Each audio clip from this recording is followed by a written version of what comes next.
absolutely, well, weekend is in yesterday and the day before was absolutely glorious, and I'm hoping that we'll have more weather like that soon. New beginnings, which is perfect for the show today. The show today is all about identifying those kind of new beginnings, that we identify something. We might be stuck, we might not be quite right in our business life, and something might need to change. But how do we go about it? It can be sometimes daunting, a bit tricky, difficult to see the wood for the trees, so to speak, and we need a bit of a helping hand. Whether you're somebody who sits in the middle of a roundabout, do you remember those roundabouts that in the 1980s, showing my age, when they were literally those iron roundabouts, took you ages to get them to be moving, and then you'd hop on, and then you just seem to like go forever and ever, round and round and round and round. Some people are just stuck on a roundabout. Now, you can either be sat right in the middle of this roundabout in your comfort zone, just going around slowly, taking it all in, and absolutely just loving life, or you want to move towards the edge a little bit, not completely jump off. That might be a little bit reckless or too much of a risk to take. But how do you move from the centre to the outside to start doing something new, getting out of your comfort zone? It's the realization that that's what you want, and it's about answering questions you didn't even know existed to help yourself move that little bit further forward in the direction that you want to go down, identifying your strengths and weaknesses, and going with the flow, but in an educated, methodical kind of way, that lays the foundations for succeeding along a different path. And today we've got Charlotte that's going to be talking to us all about that. Charlotte has experienced that journey, from its minutest detail to where she is now. She's experienced it, so can speak really well about it, and can identify many of the situations we can find ourselves in before we take the plunge. So she is best placed, I think, to get the best, or to get us to get the best out of ourselves, to move ourselves forward. So we will meet Charlotte right now. Here she is. Good morning, Charlotte. Good morning, Kate. Thank you for joining us. Now, this is the lady here who, like I say, has experienced so much and wants to take us down that road for our own satisfactions and our own gains, to facilitate our own goals. Would that be kind of right? Yeah, I think so, pretty much. Perfect. Tell us how you got into it, because you've had a very different career. You started off very differently, but you did start, education in psychology. So that can help, obviously. Yes. Give us a little bit of your history, if you wouldn't mind. As you said, I did a degree in psychology, and I wasn't intended to go along that path. And then I got a summer job at the BBC, just 2 weeks, and was bedazzled by the bright lights and the glamour of it all. And then stayed there for 18 years. Had a brilliant time there. I had some great experiences, but in the last couple of years, when I went back after my second child, I found it really hard. It was more me than anything else. I just found it really hard to juggle. My husband had quite a job where the shifts are quite random, and I just couldn't cope. And instead of thinking about it, if I'd had a coach at the time, I may well still be in the BBC, but I didn't know anything about coaching. So I literally jumped ship and gave up my 18-year career there and started freelancing. I picked the area because at the BBC I used to make radio programs, and then I organised large, big profile events. So I chose to go along the event route because that was the bit that I knew, which was the most easily adaptable skills. Mm-hmm.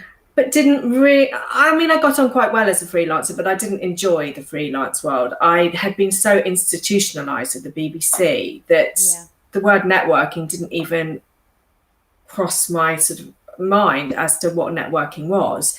And suddenly I had to go out and push myself and go, hi, I'm Charlotte, I'm an event producer, I'm sure you'd love to work with me. And I found that so uncomfortable, and it really didn't sit well with me, but I did it and I got on with it. And then I started doing some work for the London Business School. And while I was there, I worked alongside lots of executive coaches. And for the first time in years, I had proper job envy. I was just like, I really want to do what you do. I was then lucky to work with this amazing woman called Viola Rollins, she's the person that's turned my life upside down. And the week that I worked with her, she basically, in a good way, yes, she basically coached me into following my dream. And by the end of the week, I was signing up for a coaching course. And now here I am as an executive coach, all thanks to her. I mean, thanks to me as well. I mean, she just sowed the seeds. She brought it out of me and helped me to find the confidence to actually push myself. And strangely now, the things that I hated before, the networking, the pushing myself forwards, I'm not going to say I love it, but I don't mind doing it now. I'll do it because it's leading me to the goal that I want to achieve or am achieving. That's the thing. And as you do it more, put yourself out of your comfort zone, or network more, or talk to people more. You know, I used to go down to, in supermarkets, I would dodge an aisle if I knew somebody down there, thinking, oh my God, I just don't want to talk to you. Not necessarily you, that person, but I just don't want to talk. So that, and sometimes I would, and then you'd meet them down the next aisle, and it's like, oh, for God's sake. So you kind of had to. But it's pushing yourself a little bit, but knowing why you're doing it, which keeps you going, I think. Yeah. It's one thing that you've really got to get used to. But it's all for the long game, isn't it? That's the thing. So when you moved from the BBC to being a freelancer, or is it more so when you stopped being a freelancer and actually sort of went to the London Business School? How did you feel anxious? Did you feel excited? Because a lot of people might be quite frightened about taking the next step. Do you think it's something, if it's the right thing to do, it would feel a little bit more exciting than frightening? I think when I left the BBC, I didn't think about it. I just jumped. So you're one of the ones that just jump off the roundabout. Yeah, and I wouldn't necessarily agree with suggest doing that. It's worked for me in the long run, but every single job that I took on, I was really anxious and really stressed. Whereas when I started coaching, when I first started coaching, I was really nervous, and I do still get quite nervous before I talk to a new client. But it's not nerves, it's excitement, and that's the difference. If you're nervous about something, you start to focus on the negatives. But if you look at it as an exciting adventure, then you're just going to see the positives in there. So I probably did look at the negatives when I was freelancing, because I was just thinking, oh God, what if it goes wrong? What if this event goes wrong? What if I've forgotten to do this? Naturally. And it is good to be aware of all those things. But what it was doing was just making me more and more nervous. And actually, what I do now is think, no, this is really exciting. I'm like, last week I signed up my first client in Hong Kong, and it was wow. I was so excited about the phone call, about meeting this woman, that I wasn't nervous. Well, and also people want your service. So when they are in touch with you, they want that something from you. So I suppose the excitement is that you're going to be able to help this person, and actually that's where the sort of your confidence can shine through, because you just know that the method you work to works, and that's exciting to give that something to someone. I mean, you can't help everybody because you might not connect. The most important thing about being a coach or having a coach is that you connect with that person. I mean, we meet people in life that some people we click with and we can talk for ages. Other people, and there's nothing wrong with that person, or there's nothing wrong with you, but you've got nothing in common. So if you have that with a coachee or a coach, the coach isn't going to be able to draw out the information out of you, and you're not going to be willing to sort of explore what's going on and talk about your innermost feelings, because sometimes it does get a little emotional when you click on the thing, you connect on the thing, that the sort of mindset that you're stuck in. Sometimes people get quite anxious about that, they start panicking or they start crying, and so and that's a good thing, but you want to be able to feel relaxed with the person when you're chatting to them. So you can't connect with everybody and you can't coach everybody, but the process is the same. The processes I would use would be the same as somebody else uses. Okay, got you. So you offer, you sort of with your coaching process. In fact, if people go to your website, they'll see exactly how you do it, and we'll talk about that in just a minute. But like you say, the establishing, if you can get on with somebody, is what you probably do in that first half an hour of that session. That is just okay. It's like you're being interviewed, they're being interviewed, just to make sure you can work with each other, and that is really important. I mean, I can identify friends that I absolutely gel with more than others. I love them equally, but it's just, you know, that who you can go to for different kind of chats. So you know how. So yeah, getting to know you is what people and what you will be doing first and foremost. I think that's really important. So when you did jump ship, people might find that there is a financial implication involved in doing that, and that is something that I would say it ranks highly on that could be what puts people off. How do you encounter sort of that kind of stumbling block? Well, I was lucky. I forgot to say at the beginning that I did actually have a year's contract when I jumped ship. I hadn't completely just held my nose and just jumped in and seen what happened. There was a year's contract ahead of me, but I hadn't actually thought beyond that year's contract. And I think naively, I hoped that it might be extended, but there was actually no way it was going to be extended. It was a finite project.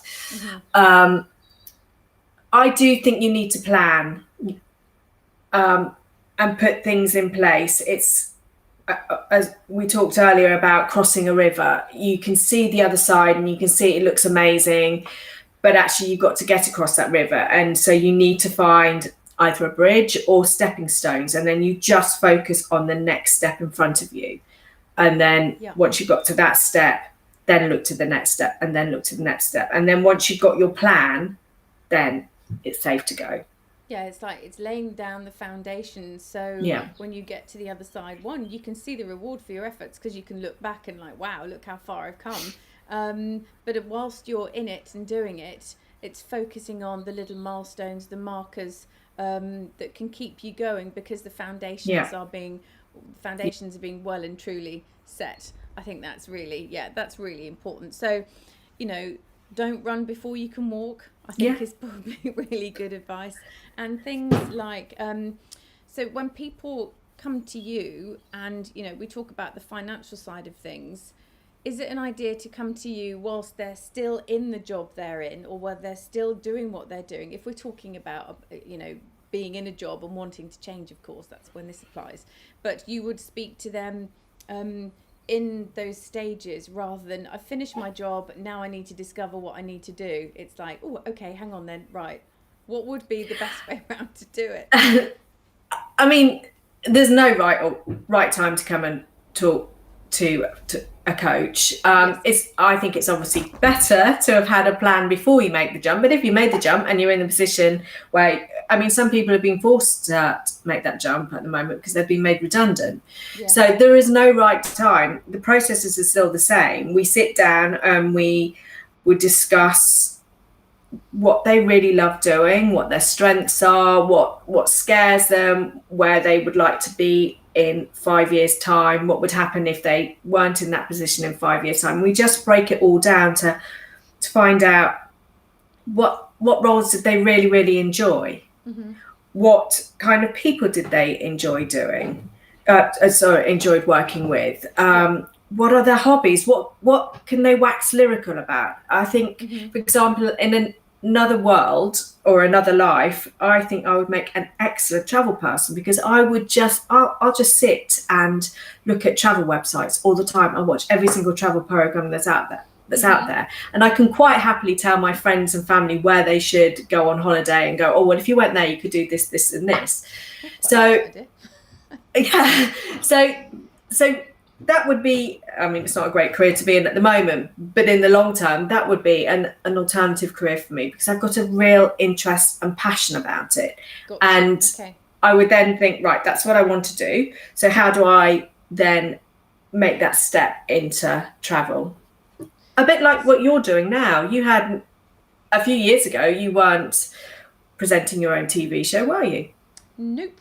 And it's quite interesting, actually, because I can identify many things in myself that I've done random things that I've really, really enjoyed, but I've been stuck at how I would take them to the next level. So I've been an estate agent, and I was really good at it, and I did really enjoy it. And maybe I could have opened up my own estate agency, but I kind of wasn't brave enough and thought, something obviously put me off. I kind of, still am a massage therapist, and I love the idea of all the holistic health, and, going down that route. It's identifying where you can take it, and actually I think importantly for me how you monetize it, and I think that can be a bit of a stumbler for me as well, because my husband's hugely successful, he's amazing at what he does, and I am very proud of what he does, and I can see the hard work he puts in, and he does monetize it, and it's like, well, how do you do that? It's like, that's where it all becomes a bit of a mess and all a bit of a jiggle, because it's like, crikey, well, if you can't see yourself being that good, sometimes it's easier to not even start. And that's a bit of a tricky one. And I suppose... But he's got a drive. He has got a drive. Yes, he has got a drive. He has aspirations, and he can see them. Sometimes the pathway might not be quite as straightforward, and there's a lot of hurdles and, jumps to get over. But ultimately... he's got a drive, and he has done it all himself as well, and I find that quite incredible. But with business people, or with people that want to make a bit of a change, it can be somebody that wants to get a promotion. How do they go about that? It could be somebody who just wants to maybe change their management style or how they interact with people. It's like you say, in fact, I'm going to ask you to tell us, what kind of person do you find that you can specialize with? There must be an area or a type of person with what it is they want. I haven't actually found a particular person I connect with most. I think actually I connect better with women. I have more female clients than I do male clients. I'm not sure what that reason is, but all my clients come for very different reasons. Some of them, I've had quite a lot over the last year being made redundant, and their self-confidence has just rocketed. And it's about building up their confidence again and making them understand that that redundancy was nothing to do with them. It was circumstance.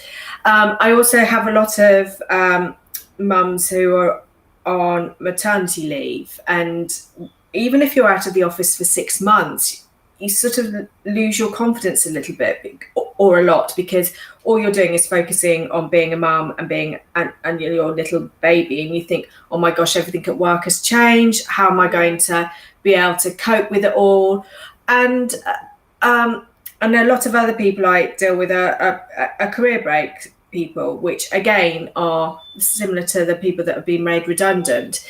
And particularly in the last year, a lot of industries have completely disappeared as well. So people are having to think, well, how can I get a job because my job doesn't exist anymore? Or like somebody's taken a career gap to bring up their kids. Oh, well, I don't know what to do now. But all your skills are still relevant. Yes, it's just about picking out. It is. You'll never forget it. And it's just about picking out all those strengths and reminding yourself of all the things that you are really good at, and not being scared by the job title. There's a job title in one company could be exactly the same job in another company, but it's got a different title.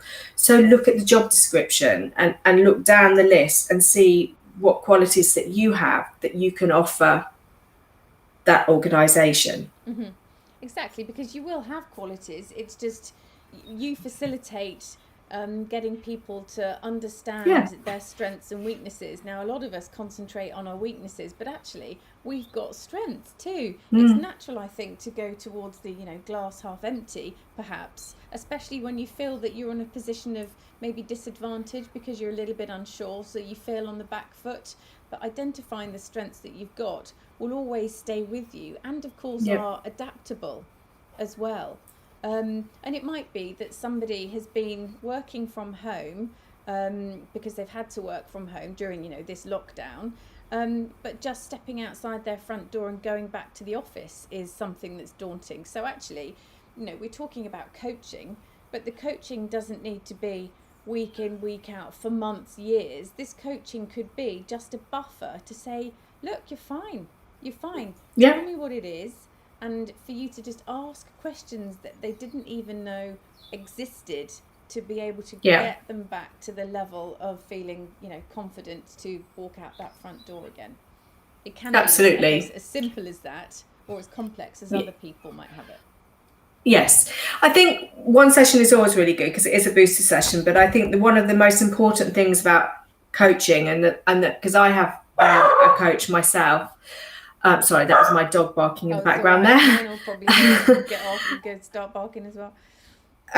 Is the fact that somebody's holding you accountable. So at the end of each session, once we've talked through what your goal is, what's holding you back, what options you've got, you then have to set yourself accountability tasks of like what you're going to do in the next few weeks to actually make it happen. So the next session is about coming back and saying, well, I was able to do this, I wasn't able to do that. And then we'd work out why you couldn't do that. Maybe you set yourself too great a challenge, or maybe you realise that actually this isn't the way I want to go. So maybe I should go a different way. So I think that to me is the most important bit about coaching, because I know when I speak to my coach, I'm really disappointed with myself if I haven't ticked off everything on the list that I said that I was going to do. But it's too long and the goal's too narrow. Exactly. But the coach will never judge you for not doing it. All they'll do is ask you to work out what makes you think you weren't able to do it, and what were the blockers to stopping you doing it, and what can you do next time. But also, if everything is in smaller chunks for you to achieve milestones along the way, if you think about what you're giving yourself to do, if there's something you repeatedly don't like doing, well, then that's obviously not working for you. So there has to be a realization of, well, I can't keep going down that path. I've got to, I've got to steer over towards this way. So it's all a process of identifying what works and what doesn't work. So it's essentially a positive all the way along the way anyway. Yes, and just somebody to remind you of things. Like, we all tell ourselves negative stories about, oh, we can't do that, and I'll make you see through those stories. When you say, oh, I can't do that, I was like, well, what makes you think you can't do that? What's actually stopping you from doing it? Or what can you do to make sure that you can do that? So I'm just pushing you a little bit further than like your partner might do, or your friends might do. But you might, if your partner goes, well, why haven't you done that? You just turn around and go, well, because I haven't. Whereas, or it might end up in an argument. But if I ask you to do that, then you'll be more honest and say, well, I didn't do that because of this. And then we're talking at it at a more positive level, because your heckles aren't up and you're not getting defensive. We're just working out the reasons. It's true. And actually, it makes me think that, with the friendships that we have with people and the relationship, our loved ones, going to these people for advice and help isn't a bad thing. But, are you going to this person or that person because you want to hear what you want to hear? Or are you going to this person and that person because they'll just love everything you're going to do? So having somebody who is impartial, I think will get a better response out of the person being coached. Yeah, it does. Because it makes them think about, I think, the whole picture a little bit more, rather than, yes, it's a great idea, right, I'm going to start doing that then, and going, oh, hang on a minute, and coming across things that are negative along the way, but they've already started, so they can't stop. They've already started. So actually, the impartial person can help you go along the right road to where you want to get. Yeah, and also turn those negative bits on the head and make them a positive. So maybe your weaknesses or your threats, work out actually how can you make that weakness into a strength, and how can you get rid of those threats? What can you do instead to sort of help you move forward? So it's just about breaking things down. Yes. Is there any written work in all of this? Before the first session, I get people to my clients to fill in a self-reflection questionnaire, which is just a list of questions which gets them to really focus on who they are and what they want to talk about. Another thing that I've started to use is called a wheel of life, where it's like a chart, and it's a circle, and then you mark sort of about 1 to 10 how you're feeling about certain things, and then you draw the line, you draw the circle up to see where your sort of weak points are, where you're feeling really rubbish about. And then at the end of the set of sessions that we have, we do it again to see if there's a difference. So it looks like a spider chart, and then you can put the old one over the new one to see where the changes are. So you can actually visually see things as well as experiencing the changes. You can actually see, oh, I'm feeling so much more confident now, because when I started this, my confidence was at 2, and now I'm at 7. Yeah, it does. Yeah, see, a visual representative of how you're getting on is a really good tool. It's quite a valuable tool to give people. I can't hear you, Kate. Have you lost me? I don't know why you've lost me. Is it your microphone? Do you want to take out your little earpiece? Yeah. No, I can hear you now. Oh, you can hear me now. Oh, little glitch in the system. So are there an ideal amount of sessions or a number of sessions you recommend, or is it really, it's a case of person by person basis? It is very different for each person. I would always suggest at the beginning that we go for 4 sessions, but we review it after the second session, because it might just take 2 sessions, or it might take 4, it might take 6. My clients are all very different. I have some that they just come for 4 to 6 sessions, we solve that problem, and then they go away, and then they might come back again 6 months' time because they've got a big presentation that they're really nervous about, or they're wanting to change jobs. Then I've got others that actually, like myself, who just have a coach once a month to just basically walk along with them on their journey and just help them to work things out as they go. It's very different for every single person. Yes, yeah, I can imagine it is actually. So some people might just need a half an hour chat with you, an hour's chat with you, get to establish whether they need a next session or not, because it might just be putting all their little ducks in a row and them having that assurance that actually, yes, okay, so I am going along the right lines, and then they can happily go off and do their thing. Or Absolutely. It's a little bit more intricate and you need to not break people down, that sounds very negative, but break it all down to then start building it again. So if people go to your website, which is charlotteworthcoaching.co.uk, what is it that they will see that gives them the idea, actually, yes, Charlotte is who I think I should be speaking to? Because it's got a lot of meaty substance to it. I quite liked reading it, actually. Yes, it's got on the front page, it tells you a little bit about the sort of things that you might need coaching for. Then it will give you... There we go, look. Then it'll tell you about my approach and how I might help, and tells you a bit about me. And then it also sort of gives you the areas that I look at, so executive coaching, performance coaching, and return to work. I've also got a page, a blog page where I do video blogs, called Kitchen Table Coaching, where it's sort of a one-way coach. It's one-way coaching. Yeah. But they can then see what I'm like as a person, because as we mentioned earlier, it's really important to connect with your coach. So if they find me really annoying on videos, then I'm not the coach for them. But if what I say sort of triggers oh yes, then I might be the person for them. Actually, when they hear you speak, they'll know how you talk about things, and actually that cuts out they don't actually need to be in touch with you if they don't think it's going to go in the right direction. So they can hear how you talk and what it is that they think that they'll be encountering with you. Although I would always say pick up the phone or email you to actually have a conversation that is more specific to them. Absolutely, yes, absolutely, because I haven't covered everything on my kitchen table coaching. There's so many different subjects that can be discussed and stuff as well. So, and the more you learn from people, the more you will learn what it is that you can just stick up there, because they last 1, 2, 3, 5 minutes. It's not a lot, is it? And people can get quite a lot from it. Yes, hopefully, yes. Well, I reckon I've got quite a lot from them. So, Well, so that's this good. is yeah. So we've got here. I've got some little coach sayings.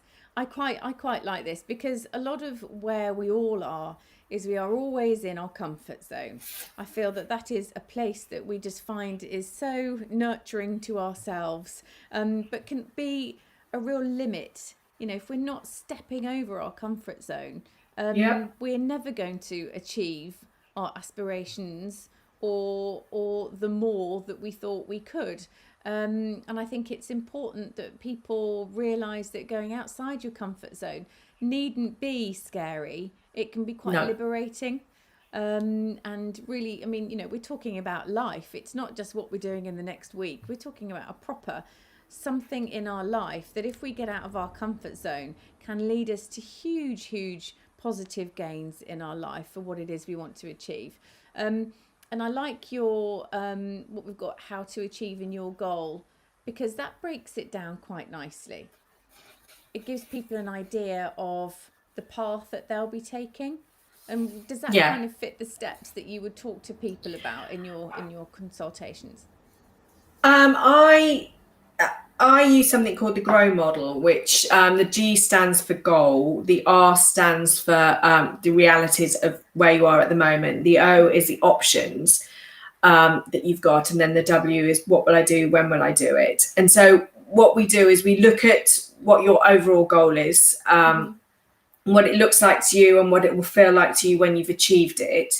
Then we'll look at the realities of the situation that you're in at the moment, and they could be and what's blocking you from moving forward. And that could be practical things, it could be money, lifestyle, and it's also the emotional side of things as well. The mindsets that we've had for years, that which could be again due to your environment, the culture you've been brought up in, or just your life as you are. So you might say, oh, that's just not possible, I can't do that, I've never been able to do that. Well, actually, it might be possible. Yes. I've got this thing on my website called Impossible, with this man painting the I am bit off of it, and my son's always going, but it's not possible to fly. A human can't fly on their own. I said, well, actually they can if they had a flying suit on. They can't actually just fly by flapping their arms, but we can fly by getting into a plane, or those fly suits that people have that throw themselves off the top of mountains. There are always ways to find a way around that blockage that you put up. So we break all those things down. And then we look at the options that you've got at the moment, what you can draw upon. And sorry, Siri just started talking to me in my apologize, I've lost my thread. The options we have at the moment, and what we can draw upon. And then once we've done that, we then move to what will we do next, when will we do it, and how will we do it. And if you've got a massive goal, that is probably impossible to achieve straight away. It'd be like me asking you to climb a mountain straight up vertically. I mean, absolutely, it may be possible, but there'd be a lot of things that you'd have to clamber over to get to. So we set smaller goals along the way, so that you would instead traverse up the mountain, and then you might take a break, you might sort of look back and reassess where you've been, and then you would continue again, or you might change the direction a little bit. And then we slowly build up the blocks until we eventually get to where your goal is. Yeah. So I suppose there, you know, if the harder the task, the more vertical the mountain to climb, the more, you know, you might take little steps forward and quite a lot, or quite many steps back. You'll still get there in the end, but it will take a whole lot longer than something that you're attacking with the sort of, you know, one step forward, half a step back, two steps forward, one step back, rather than two steps forward, two steps back. Because you don't want your goal to be unachievable. No. And if you attack it, or not attack it, that sounds negative, but if you go for it in maybe the non-methodical way, you're setting yourself up for a longer trudge to where you want to be, and you might never achieve it. I mean, there is that, actually, you know, some people might never achieve their goals if their goals are too out there, but your job, I guess, is to establish that actually, you know, bring it back, be realistic, because then, you know, you can set the foundations better. But they might go somewhere else along the way. That original goal may be impossible, but on their journey there, they may actually find something else that they wanted to get to. How did you end up doing what you're doing now? Well, that was one of those, well, I suppose if you're really asking me, I was in bed on the 4th of January, couldn't get to sleep, and I thought, I know what I'm going to do. And I had a little thought, and then I was already doing shows in my mind. I mean, they were great. Honestly, I was hilarious. But it was, I was already along that path. And then I thought, well, you know what? If I can go live in a couple of weeks, that'd be great. But then I stepped back. Then I researched it. Then I did look into it more. And then I believe that I started it at the right time. So, but yes, I mean, you know, to actually, you see, I can be a bit like this, though, is that I've done various things and I've just done them just like that. But I suppose from the original thought of this, I haven't gone in headlong too quickly. I actually researched it and did some homework before I got here. And one thing that's quite interesting, actually, is you know, I've got some subscribers on YouTube, which is fantastic. This is, I'm slightly digressing, but one person has already, Sam Williams actually is the person's name, has said, that's hardly a TV show. You haven't even got a TV channel. You're not on TV. And I'm like, well, no, but if you think about it, actually, what I'm doing is it's better than TV because I'm accessible. And you can reach me, and the topics of conversation that people want to hear, I'm listening to. I'm not, you know, a TV channel that is dictating to the world what's going on. I am actually listening to you. So that's better, isn't it? And you've proven that I'm accessible because you've messaged me in a bit of a disparaging way. So thanks for your support. But it's like, but I'm taking that with a pinch of salt and almost with a whatever. So I think the process of research and doing it the right way has helped me not listen to those that just want to say something negative for the sake of it. So I think that is actually quite important to say, is that if you do it around the right way and you've got the confidence and the conviction to go ahead because you've researched it, stumbling blocks or people that want to place stumbling blocks along the way won't be able to. Yeah. And you'll always have those people in your life, whatever you do, there's always going to be somebody. And actually, it's nothing to do with you, really. It's actually to do with their own fear. And maybe they're too scared to do it. So they're just putting you down because it will make them feel better.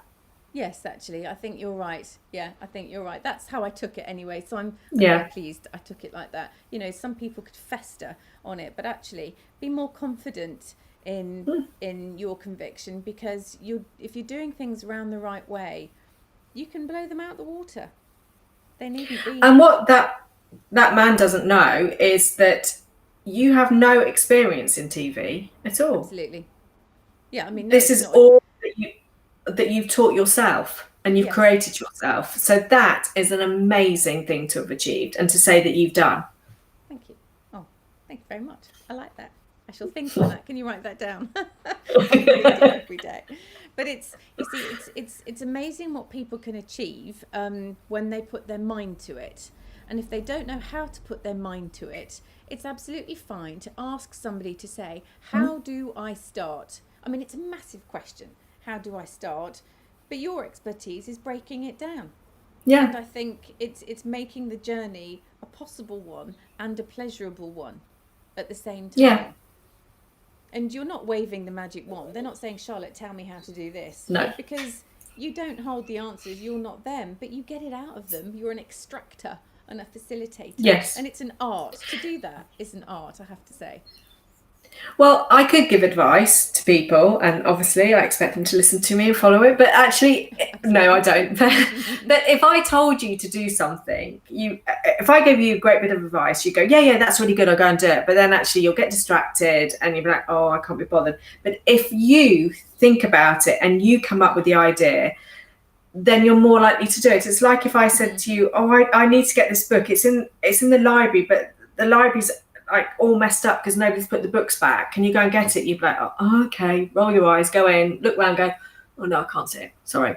And you come back and go, I can't find it. But if you'd actually said, oh yeah, that's a really great book and I'd really like to read it as well, I will go and look for you, because you have made that decision to go and look for it. You will you may never find it in a library that's not organized, but you will spend much more time and effort looking for it, because you have made the decision to do it. And that's what coaching is. You come up with all the ideas, you come up with what you want to talk about, you tell me what your blockages are, and then I just help you to work around them or break them down, and then you put in what you are going to do next. It's nothing to do with me. I just help you. I just ask you questions to get you to think about things. And you've actually, a lot of the time at the end of coaching sessions, people say, gosh, I already knew that. I don't know why I didn't think about it before. It's all up here. It's just a way of drawing it out and getting you to sort of think about things from a different angle.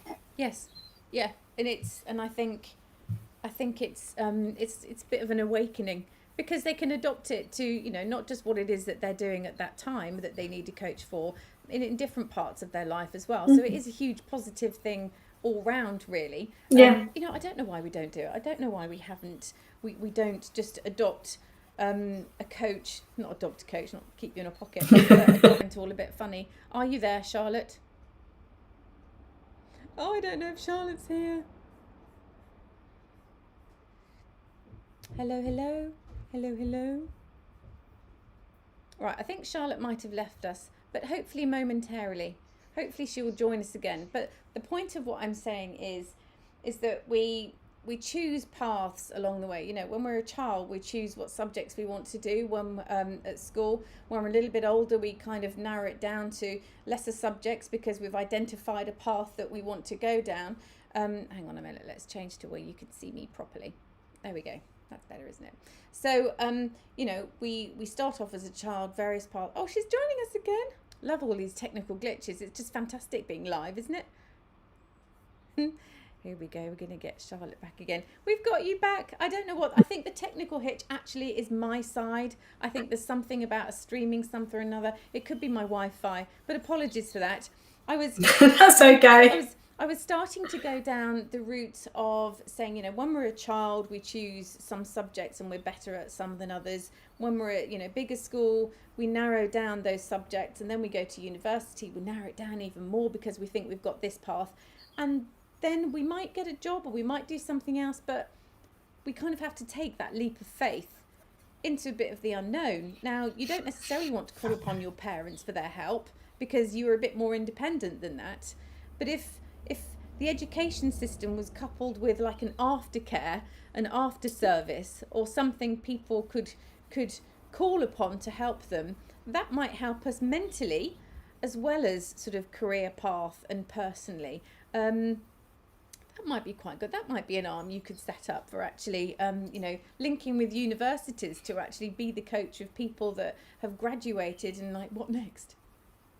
Yeah, I think there are actually coaches out there that do that, and there's I was reading the other day there's an organisation called Generation that is now setting up coaching for people that have finished apprenticeships and things like that, and don't know where to go because the job market is so empty at the moment. But also, sportsmen and actors, they have coaches throughout their career to help them hone their skills and just get better and better and better.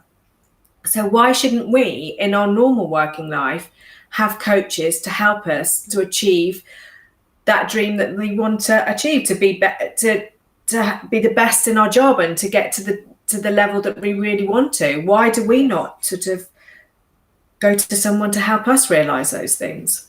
It shouldn't just be limited to sportsmen and actors and actresses. I totally agree. Anything in life, if you want to progress in life, we don't always know how to do it.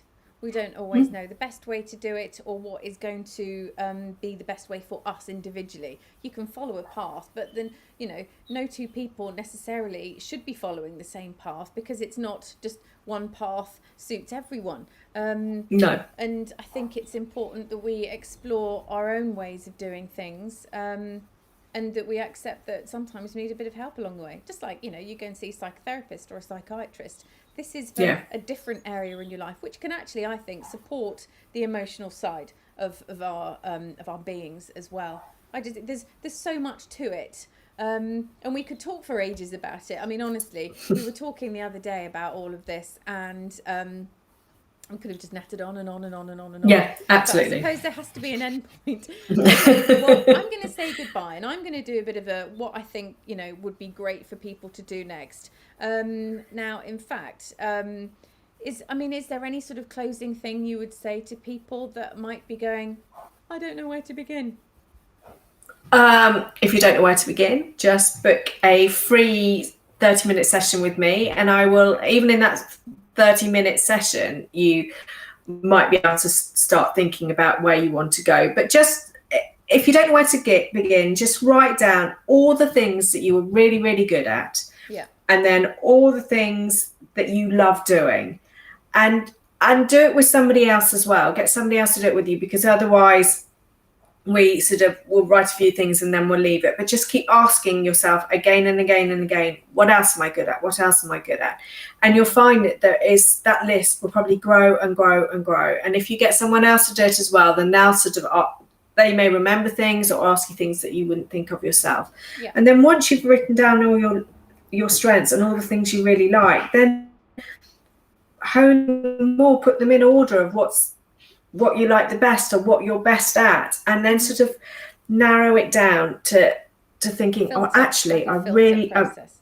filter it down so that you start to work towards what it is that you really want to do, because you can do anything if you put your mind to it. Yes, there's nothing to stop you. Many people do, and you'll see that the people that doubt themselves wonder why constantly. Well, why can't I do that? Why can't I do that? Well, it's, you know, change your mentality. You can do that. So seek away and you shall find. Thank you, Charlotte. Thank you so much. Now I'm going to chat to you in a minute. But for now, we'll sign off, and I'll speak to you in about 10 minutes. Okay. All right then. Thank you. Bye. You see, it's enlightening. My husband hates that word, enlightening. Films are either enlightening or they're not enlightening. But chats with Charlotte are very enlightening. I think it's not a process. This coaching isn't a process that I think is done particularly quickly. I think we dictate with what mindset we're in, how quickly the process will be. It depends how confident we are and how far down the path we are, whether we've identified one at least. I mean, I've got friends, one in particular, my great friend Claire, she was BA cabin crew until the middle to the late part of last year. She's now trained as a yoga teacher because she's identified, you know, something's going on with work. It's not great. It's not facilitating what I want anymore. And she has trained herself. She has been trained and she has facilitated something that was a great hobby. And now she's gone down that extra road to be able to now teach it. It's a love of hers, and that should be congratulated. And another friend of mine, Hannah, who we saw a couple of weeks ago, of course, she's a home tutor, and she's done that herself. She's done that with a bit of coaching here and there, pointers in the right direction, and she's practicing as doing that. So we have it, we have all of the capabilities within us. Sometimes they just need to be extracted, and we need a little push in the right direction, or to open our minds to the fact that we can be better than we are if that's what we want to achieve. I think it's an amazing thing. So do have a look at Charlotte's website, charlotteworthcoaching.co.uk. Like she says, there's a little session that you can book with her to chat to her. It can, she can ask you the questions that you never even thought were relevant, but they might be. But 1 session, 3 sessions, 5 sessions, see where it can lead you. I think at the moment there are many of us that are thinking, what can I do? All of this situation with coronavirus has put many questions in our minds. Many people have to think differently now and react to different circumstances that we're in. So if you need a bit of help, then have a look at the website. See if Charlotte is, has got the information on her website that makes you think, oh, actually, yeah, I didn't think about this, or I didn't think about that. It can open up a whole new world of opportunity for you. And have a look at the little kitchen table coaching sessions. They're really, really good, and you'll get to know Charlotte a little bit and how she works. It's fascinating. I think we should all have a go. But I would say that because Charlotte's been on my show. But I really do truly believe there is a lot to be said about coaching. So have a great rest of your day. Have a great rest of your week. I'm in on Friday. Friday I'll be talking to Shona. Shona is the head teacher of a primary school and an infant school. And of course they go back to school properly, all students, on Monday. So we'll be talking to Shona about what's gone on over the last year and what people should be just prepared for. Maybe just, quash a few little anxieties from the children or the parents because everything's opening up again. So we'll be talking to Shona. But in the meantime, please do subscribe to my channel, Pink Salt Shed TV. TV.com. Pink Salt Shed TV, that's my channel. Email me, kate@pinksaltshed.com. All right, and on the YouTube channel, hit the notification bell so you'll be given a heads up of when we're going live. But in the meantime, enjoy the rest of your day. Have a great week, and I'll see you on Friday morning. Thanks so much for joining us. Thank you.